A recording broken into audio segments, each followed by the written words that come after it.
Hello boys and girls, today we're going to be talking about how to take care of your instrument at home to make sure you're getting the most out of it and you're keeping it safe. So if you're unpacking a violin or viola, make sure that you always have it someplace where it can lay flat, someplace like a table, on your bed, on a couch, or on the floor. Never put it someplace where it's going to hang off and could fall off and get injured. Now every case is different. Some cases have metal latches you have to unhook, some have zippers, some have both. So the first thing you're going to do is unhook any snaps, unzip any zippers that your case might have, and on this one it has a metal latch too. Once you've done all that, you can open it up.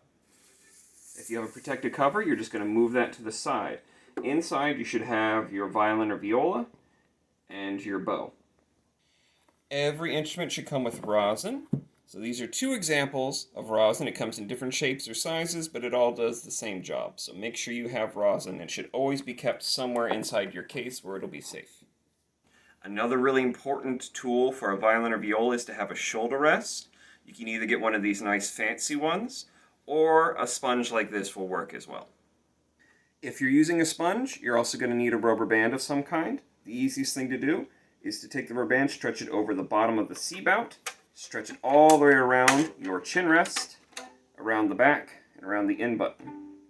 Then you're going to take your sponge and carefully slide it under the rubber band, so now your instrument's wearing a little backpack. If you're using an actual shoulder rest, you want to make sure the little bird feet are facing in. You're going to carefully put your instrument upside down. Make sure that the curve of the shoulder rest lines up with your chin rest, and you're going to attach the little bird feet on both sides, just like that. So if you're using a sponge or shoulder rest, you want to make sure it's in a position that's comfortable for you. So once you have it attached, you're going to put it up on your shoulder, and you're going to see how that feels when you put your chin on your chin rest. You might need to adjust it. You might need to wiggle the shoulder rest to one side or the other, or the same with your sponge, until you find a spot that feels comfortable for you. When you're removing the bow, most cases will have a little latch that you have to turn to the side. Then you can gently pull the bow out here, and then make sure you slide the tip out of the other latch to remove your bow. Now, if you're unpacking a cello or a bass, the number one rule you must always do first is remove your bow before taking out your instrument. So you're going to have a flap in your case, and you're going to carefully pull your bow out, and then you're just going to set it to the side. You never want your bow inside a cello or bass case that doesn't have the instrument inside it. Because this case is soft, it can bend. So if there was a bow in here, that bow would now be broken. Once the bow is removed, you're going to set the instrument down on its side. You want to make sure that the side with the long zipper is facing up. You're then going to unzip both your zippers, the top one and the short one on the bottom. Make sure they're both unzipped. And then you're just going to peel your bass or cello like a banana. Alright, once you've unzipped the case, you're going to carefully slide your instrument back until your scroll is free of the case. Then using both hands, you can carefully pick it up. Once you've unpacked your cello or bass, you need to make sure your in pin is out at the correct height. If you have a cello, you're going to unscrew the holding screw for your in pin. You're going to carefully slide it out, like so. Now you want to make sure that when you've tightened your in pin, it's long enough that you can sit properly. So right now, this cello is touching my shoulder, so this in pin is not set out high enough for me. So I need to make my in pin longer. So it might take you a couple of tries to figure out what height is going to be best for you. So I moved it out a little bit, and then I'm going to see if this fits me now. So now when I'm holding the cello, the scroll is no longer touching my shoulder. It's behind my left ear, so this is a good height for me. So bass is going to work the same way. You're going to loosen the screw. Most basses will have notches to make your in pin a little more stable, so you're going to find a notch that works for your height. Now because this is a small bass for me, I'm going to put this one really high up, and we'll see what happens. So once you've adjusted your in pin, you want to see if your first tape is about the same height as your eye. If it is, then your bass is probably at a good height for you. Another useful tool if you play cello or bass is a rock stop. This will allow you to play on flat surfaces without your cello or bass sliding around because it's got rubber on the bottom.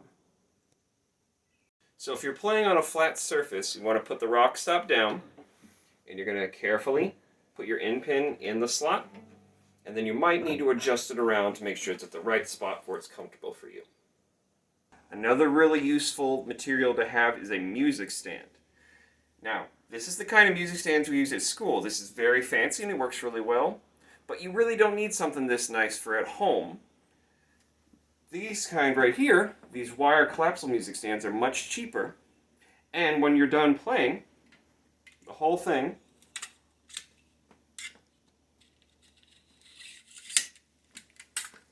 folds up, so it's really easy to keep under your bed or in your closet somewhere out of the way. Now, whenever your bow is in its case, it should always be loose. So you can tell this bow is loose because the hair is kind of dangling. It's a little bit floppy. You never put your bow away tight. When you're ready to tighten it, you're going to use your tightening screw, the adjusting screw, and you're going to give it, we'll try 5 big turns. And that looks pretty good for this violin. A violin or viola bow will probably take 4 or 5 big turns. A cello bow, probably about 5 or 6 big turns. And a bass bow, maybe 6 or 7 turns to get it nice and tight. A good way to tell if your bow is tight enough is to take a pencil and see if you can slide your pencil between the hair and the stick without it getting stuck. If you can do that, then your bow is tight enough. Your bow should never look like this. This bow is way too tight, the space is huge, and the stick is either going to be completely straight or bending the wrong way like a bow and arrow. This bow is going to break. So now is the time to rosin your bow now that it's tight. We're going to take our rosin, holding it by the plastic or wood part, and then we're going to move our bow back and forth along the rosin. Now, you don't need to rosin every time you go to play your instrument. Maybe only every couple of times. It really depends how much you play and how much you rosined.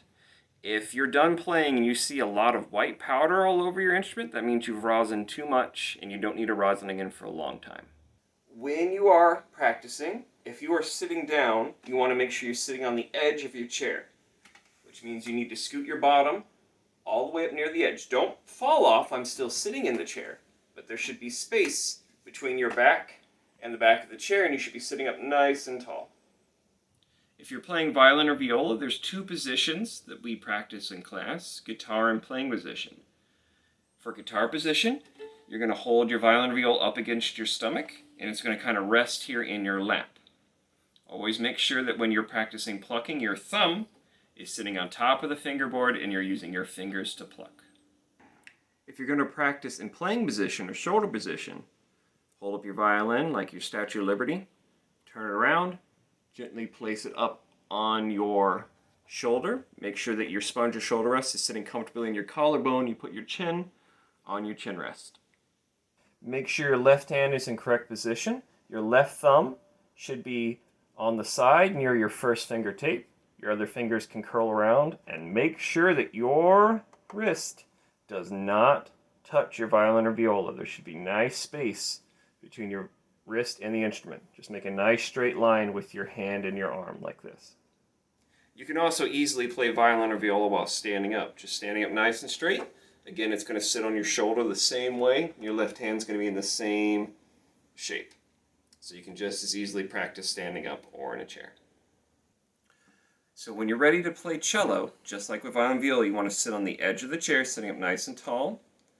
I am gently hugging the cello with my knees, so I have one knee on each side of the C bounce. Make sure it's gentle. You don't want to stab yourself with the points.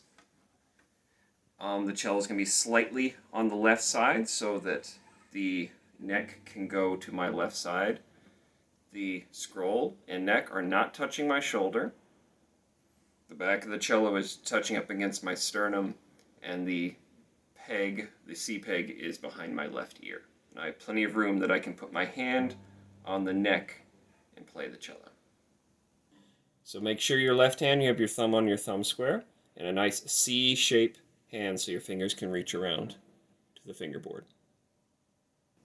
So when you're ready to play your bass and you have your end pin up to the correct height, the bass is going to lean up against your hip, kind of right in that groove.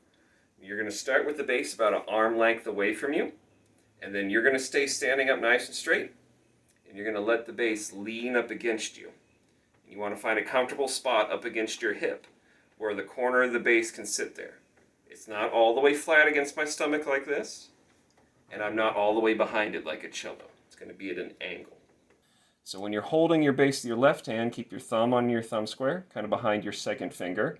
This way your hand can curl around to the tapes. Make sure you keep your hand in a nice C shape. Also make sure your elbow does not touch the shoulder while you're playing. If you do want to sit down while playing the bass, you need to have a stool like this one. Now because each person's a different height, you need to find a stool that's the correct height for you. So you want a stool that when you sit on it, you can still reach the floor. But it should be at a comfortable height that you can sit on it and not feel like you're going to fall off. Just like with the chair, I'm sitting on the edge of the stool, not all the way on it. My right foot is flat on the floor, and my left foot is sitting on the rung of the stool. And just like before, you're going to let the bass lean against your hip. Now, anytime you're playing with the bow, it is super important that you have a correct bow hold. So if you're holding your bow like this with your left hand, your right hand is what's going to do your bow hold. So if you remember the bunny story from school, you're going to start by taking your thumb and touching the edge of the frog. Do not stick your thumb all the way through. Just touch the edge. Then you're going to take your buck teeth, right, your two middle fingers, and they're going to go over the front. The big floppy ear is going to flop over, and the little one's going to curl up and poke on top. You don't need to stretch all the way to the end. Just gently sit it on top. Make sure all your fingers are curved. Make sure your thumb is still curved too. Notice that my palm, my hand, does not touch the bow, just my fingers and my thumb. If you play cello or bass, the bow hold is almost the same. The only difference is put your thumb in the same place, put these two fingers down. But for cello and bass, both your first finger and your pinky are going to curl over on the side. So all four fingers are curved like a waterfall. My thumb is still bent, and my hand still does not touch. Whenever you are using your instrument, before you start playing, please check your surroundings. Make sure that you're not too close to any furniture, walls, light fixtures, or people. Whenever you're done playing your instrument, you must always, always loosen your bow. If you leave it tight for too long, it will break. So we're just going to turn the opposite way we did before, counterclockwise, lefty-loosey. And I'm going to give this bow 5 big turns to the left. So now you can see the bow hair is nice and floppy. You don't want it to be too loose, you don't want your bow to fall apart, but loose enough that it won't break in the case. So anytime you practice with your bow, when you're done, you want to make sure you clean up any rosin that's left on your instrument. You want to take a nice soft cloth. It can be a clean dish towel or washcloth, or if you have one of these fancy string instrument cloths, you can use one of those as well.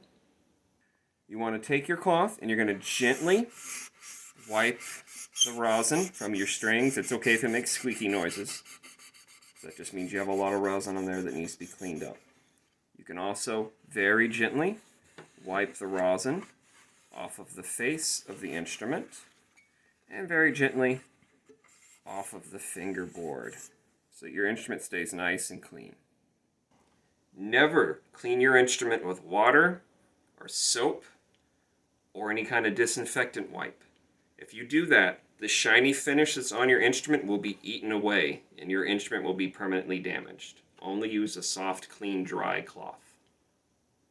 If you're packing up a violin or viola, you want to make sure that your sponge or shoulder rest is removed. Then you can gently set your instrument in its case. If you have one of these little seat belts, you can put that on to make your instrument extra secure. Depending on the shape of your case, you might be able to fit your shoulder rest in a pocket or in a little nook. You want to take your loosened bow. Make sure you start tip first. Put it into the little groove. And you're going to turn the little latch so that it stays secure. When you're done, you're going to make sure you've latched any latches. Zip any zippers to make sure it's secure. If you have a cello or bass, you want to make sure that you lefty loosen your end pin screw. Gently slide your end pin all the way back in. Make sure you tighten the screw so the end pin doesn't fall out when you pick your instrument up. When you're ready to pack your cello or bass up, make sure your case is open on the floor, and you're going to gently put your instrument on top. Always make sure that the side of your case that has the pocket for your bow is the same side as your bridge. Always bow and bridge on the same side. You're going to carefully get your scroll inside your case. Make sure you don't get any pegs hung. And you're going to gently tuck the scroll inside. Once you've done that, you're going to pick up each side of your case. You might need to wiggle a little bit. And you're going to zip both zippers.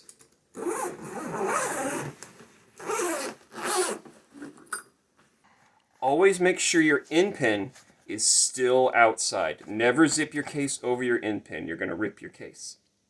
Now, another way to put on your case is while you're standing up. This is easier for cello than bass. Always make sure you have one hand holding the instrument at all times. With the other hand, you're going to take your case and try and put it over the scroll. Always one hand holding your instrument. You can now start the zipper while standing up. After that, you can put it on its side, and you're going to finish it the same way. Zipping both zippers all the way to the end pin, but not over the end pin. Once your cello or bass is back in its soft case, then you are allowed to put the bow away. So you're going to open it. Again, tip first, gently slide it in, and then latch the top. So when you're done practicing and your instrument is all packed up, now you need to put it someplace safe. So maybe under a table or a bed. Make sure no one's sitting at the table if you do that. If you have a bass or cello, and if you have an empty corner of your house, you can store it against the wall. Make sure the bridge is facing the wall, and you want to put it in a way that the bridge is not actually touching the wall. The only part of the bass that's touching are the shoulders and maybe a little of the scroll. But you want to make sure it's leaning against the wall so it won't fall down. If you follow these steps, you'll be able to take care of your instrument while you're at home. The last piece of advice is to never let anyone else touch your instrument. The only people that should be touching your instrument are you and maybe somebody from the music store or somebody else that you trust that is not going to break your instrument. Don't let your little brother or sister touch it. Don't let your parents touch it unless they know how to play. Be safe and have fun making music.